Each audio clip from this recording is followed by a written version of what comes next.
media around the world. If you could please send in your questions via the Q&A chat, that would be much appreciated. We'll ask them for you on the ground due to time constraints. And again, thank you for your patience. We will be kicking off shortly. Andrew, we are starting now. Chatri is here, so we are starting now. Thank you. Okay, questions for Chatri? Okay, Missy. Chatri, I hope we can address the elephant in the room. Your thoughts on the fight between Edward Farayan and Edson Marquez. I know you're very vocal regarding the past fights, so it's controversial. So two things come to mind. One is I thought that was early stoppage, but at the same time I also think, you know, Edward, if he doesn't change his fighting style, I'm a little concerned. Given where he is in his career, yeah, he has to change. I thought he was winning the fight, and then he got a little bit reckless, you know, towards the end, and that cost him the fight. Chatri, do you think where is Edward Farayan headed right now? He's on a fight losing streak as under mixed martial arts rules. Well, that's the thing about the whole martial arts. There's many other disciplines that he can compete in. You know, it's really up to Edward. I need to talk with Mark and Edward. It's too early for me to say, yeah. Chatri, I know that ONE Championship is no longer reviewing controversial results now. Do you think this match with its controversy warrants a rematch? No, that phase of ONE's history is long gone. Yeah. Thank you, Chatri. Next question. Chatri, that was an incredible finish there in the main event. Is Reinier okay? What do you think we get on a stretcher there? Yeah, so he was out of it for the last few minutes. I just got a quick update from Doc Warren, who says he's okay, but they're obviously sending him to the hospital and CAT scans and MRI, right? On his let's see. I mean, when you get hit that many times by a heavyweight, it's a scary thing, and a heavyweight who hits hard, right? Do you think Reinier bit off more than he could chew finally? Yeah, so you know, I think there's a lot of, I think majority of people thought that RDR would use his jiu-jitsu and take him down, but people forget that, you know, Anatoly is a world-class Russian national wrestler. He's not just some regular wrestler. He's the top of the mountain in wrestling in Russia at heavyweight division. I believe that Anatoly is, bar none, the best heavyweight on the planet, full stop, in mixed martial arts, because he has unbelievable wrestling. He's a black belt in jiu-jitsu, and he has one-punch KO power. So whatever game plan you want, his wrestling can dictate where he wants to go. And that's you know, I think if you look at the other heavyweights around the world, they'll have a big punch, but they have terrible jiu-jitsu, terrible wrestling, or whatever it is, right? Anatoly literally has zero holes in his game. I've seen him slick jiu-jitsu in training. You know, watching him train, his wrestling pedigree is, you can ask anybody in Russia about his wrestling pedigree. He's a king wrestler.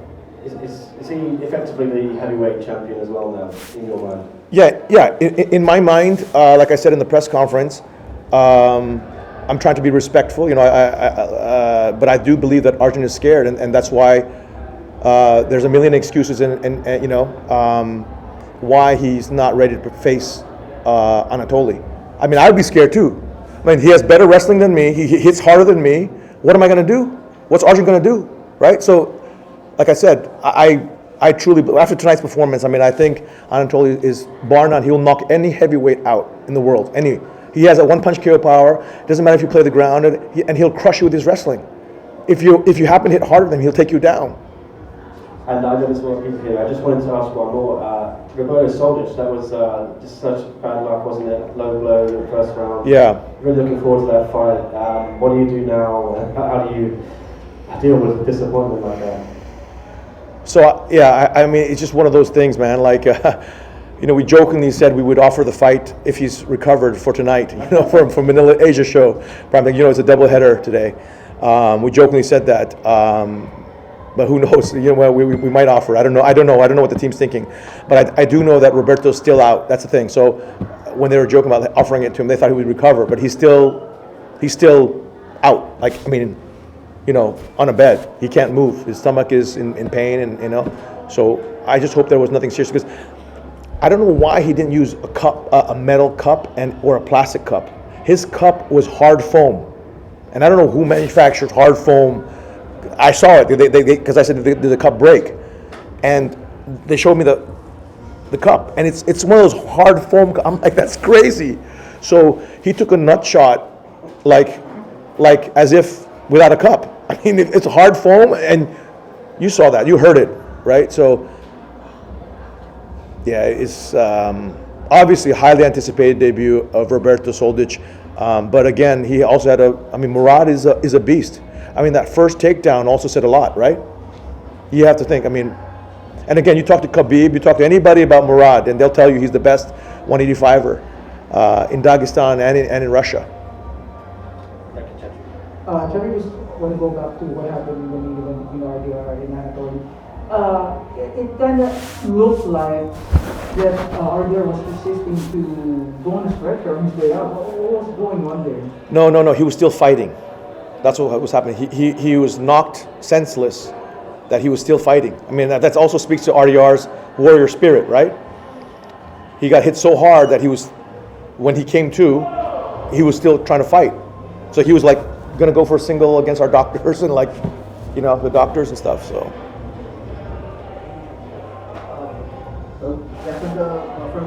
From media, did Mateus Gabriel's ability to retain guard and evade Cade's aggressive submission being surprising at all? No, but you know what it is Cade took a lot of risk. That's why I was surprised. When he realized how good Mateus' guard was, he just did all these acrobatic front forward flips and crazy stuff, and that's why he's a champion of the world. You know, I mean, how many people can do a front forward flip against a BJJ world champion and end up in a knee bar, right? I mean, that was kind of crazy. So you're saying, you know, that's the beautiful thing about ONE's platform, right? You're seeing the very, very best in the world in every single discipline, whether it's jiu-jitsu, whether it's, you know, kickboxing or Muay Thai or MMA. It's the very, very best on the planet. Hey, Chatri, great event. Thank you. De Ridder had previously kind of mentioned going up to heavyweight. It seemed like one was a little reluctant to begin with. Does this effectively rule that out from now on? You know, I think this kind of beating changes a fighter. So this is it really does. When RDR and his team review that fight, I think they're going to be very hesitant about ever wanting to face Anatoly again, right? I mean, I again, like I said,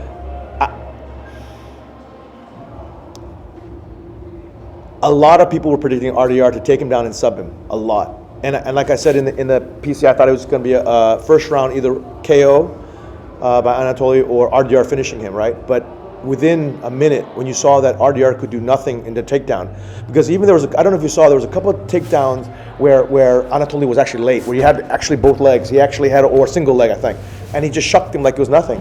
Again, that's the world-class Russian wrestling for you, right? It's unless you have truly world-class wrestling, you'll not be able to face. Arjun has good wrestling, but it's not world-class. It's not on the level of Anatoly, right? So. And then just following up on Roberto, obviously you were joking that he may have planned on this card tonight. It sounds like that's not possible given his condition. So what's the move for him? Do you book the rematch with Murad, or will one of those guys get a title shot potentially? What's the plan for them? I don't know. You know, I have to talk to Matt Hume and his team. I don't know. I think my gut would be to book the rematch, but it depends on, you know, maybe Soldic is going to be out for a few weeks and maybe not doesn't want to fight right away, and then maybe Murad wants to fight right away. I have no idea. I haven't thought that far, yeah. And then obviously the big talking points of the night are the main event, the Soldic fight. Anything else on the card that really wowed you? No, I mean, I think for me the main event really delivered, you know. Yeah, it was just, if you're a fight fan and you want to see the very best in the world, go at it. A storyline of an undefeated light heavyweight champion against an undefeated heavyweight world champion, and then they go an all-out war for one round. I think that is every fight fan's dream. Hard to disagree. Thank you. Yeah, thank you. Okay, we have another question via Zoom from Fightbook MMA. What is your plans with the new light heavyweight champ now? Will you have him defend his light heavyweight belt next or move back up to heavyweight to fight for undisputed gold? You know, Anatoly reminds me of Mike Tyson. You know, when Mike Tyson was a heavyweight champion of the world, he often weighed about 215, 218, very light for heavyweight. And Mike Tyson was faster and just had unbelievable blistering speed and power, in addition to an amazing balance and movement and footwork. Anatoly has that in mixed martial arts. Again, it's even at light heavyweight, I don't know if any light heavyweight on the planet can beat Anatoly. Yeah, I mean, definitely not at heavyweight. There's nobody on the planet that's technical enough to beat Anatoly at heavyweight. At light heavyweight, I haven't looked at the rosters of other organizations, but I just know from the heavyweight picture, Anatoly is the king of the heavyweight division globally, of any organization. Chatri, rather Denise earlier called out Stamp Fairbanks. Do you think it's the next fight to make for both? So I was very impressed with Denise. Okay, it's very clear that Denise, her striking has improved immensely. If you look technically, her punches are beautiful now, and she really knows how to generate a lot of power. Where she got caught today was, what happens is her natural instinct is to finish fight, so she's very aggressive. She loses balance. She leans in too heavily sometimes and gets caught with the left hook. So she's got to fix that. But I think, yeah, I mean, there is definitely a title shot in the future for Denise. No, if she's definitely one of the best female pound for pound martial artists in the world, for sure. No doubt, Malykhin is going to get that bonus. But do you think with that performance, does he deserve, or was it worth more than the $50,000 bonus? Yeah, because again, you look at online, everyone was predicting RDR to win.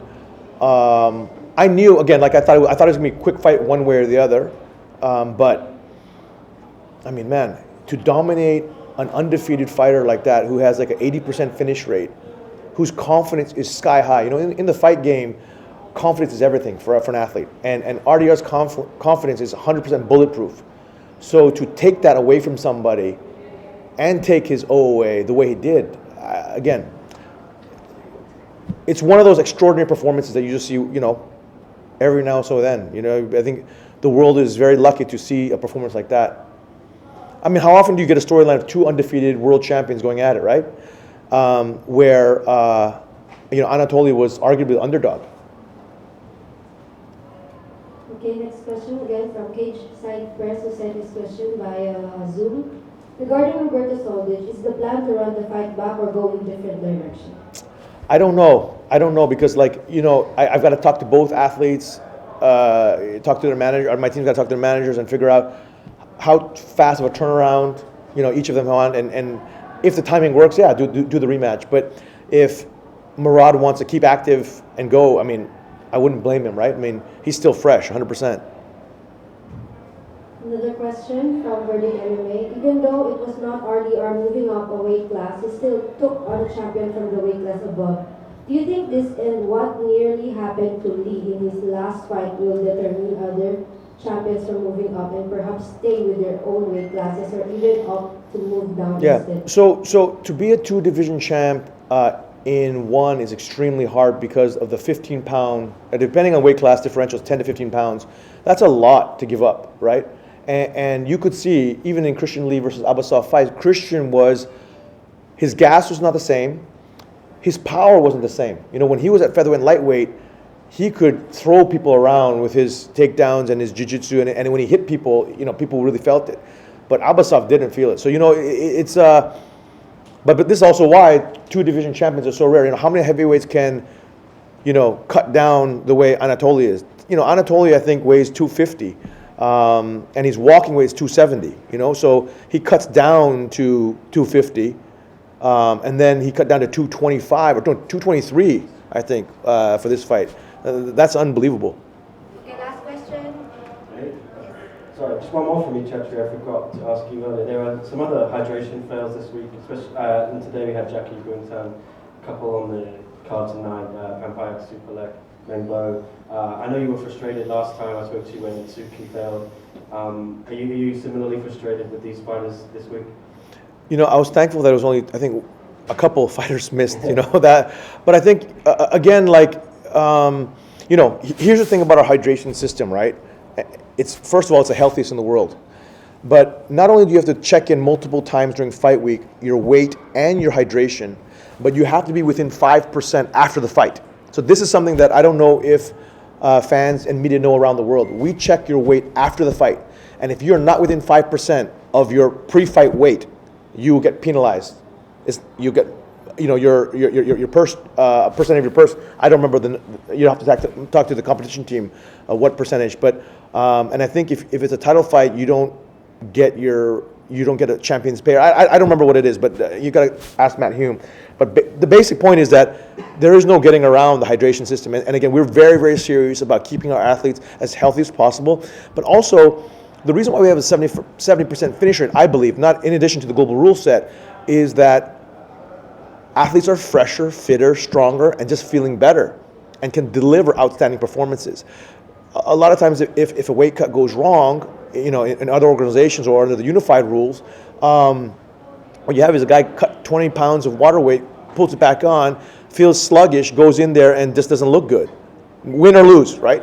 And that happens a lot, I think. And so I think more and more athletes, more and more fans, and eventually I think organizations will follow ONE's lead in the future. It's definitely the future, you know. And when I first created ONE, I sat down with Matt Hume on the competition side and said, medically and competition-wise, what is everyone doing wrong? And let's do something better. That was, and then every department I asked that actually, but and Matt devised this plan in conjunction with all the experts around the world, etc., and came up with this hydration system. Do you think that Grand Prix is just cursed from the beginning? Because we had Haggerty drop out, Rodtang drop out, there were injuries, withdrawals, things like this, people not making weight. So looking back, just something you're glad to leave alone now in the past? Yeah, and now I'm like, you know, it started off as the greatest 8 strikers in the world, and all sorts of, it's just one of these things is, you're cursed, you know? But that's what happens with Grand Prix sometime, you know? But I did not expect Ponpak and Superlek to miss weight. That was a shock. Disappointed by that? Definitely disappointed. Definitely disappointed, both of them. I mean, the stakes are so high, you know. If either of them won the belt, they'd come to Thailand, 70 million people, they'd be literally a national hero, and both of them botched. Thank you, Championship. Thank you, guys. Okay. Thank you, guys. Thank you so much. See you tonight.